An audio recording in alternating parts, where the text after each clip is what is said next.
নমস্কার, আমি নতুন পরিচিতির পাপিয়া।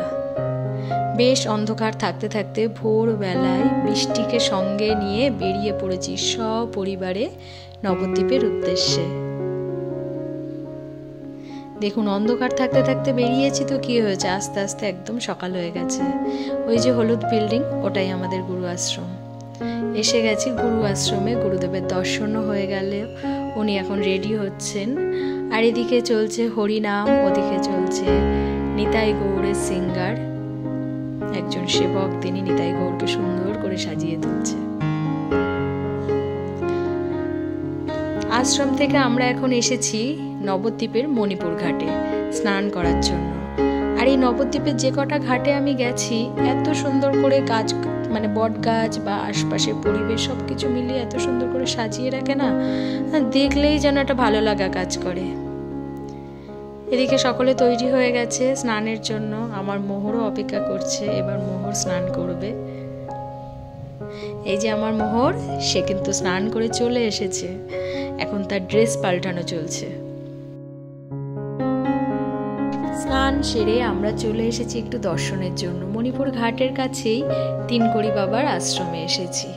কত বড় ফুলে এখানে এসে দেখছি কি সুন্দর ভোলেনাথের মূর্তিটা।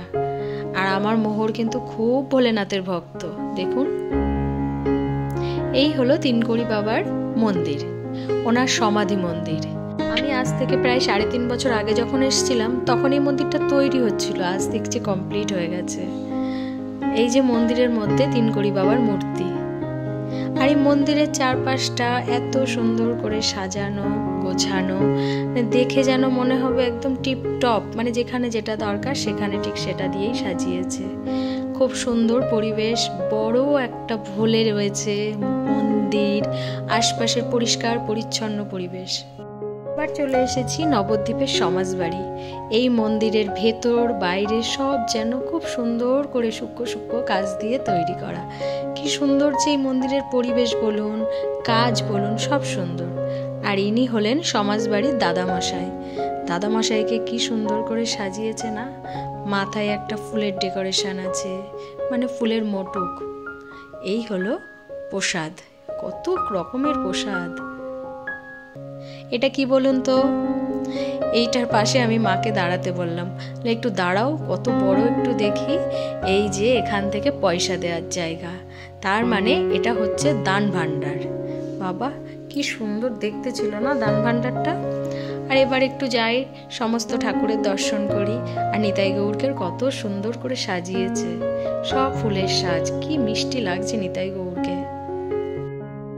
মন্দিরের ভেতর এটা, ভেতরের কাজটাও কিন্তু বেশ ভালো না, চারপাশটা বেশ কালারফুল আর উপরটা সাদা।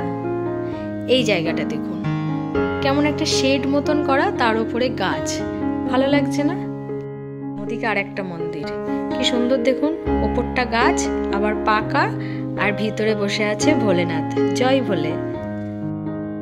এবার এসেছি নবদ্বীপের ধামেশ্বর মহাপ্রভুর দর্শন করতে। মন্দিরে ঢুকতেই চোখে পড়ল সাধুদের নৃত্য। আর এই মন্দিরের যে মহাপ্রভুর বিগ্রহ আছে, সেটা নাকি স্বয়ং বিষ্ণুপ্রিয়া দেবী পুজো করতেন, সেবা করতেন। আমরা দর্শন সেরে আশ্রমে চলে এসেছি।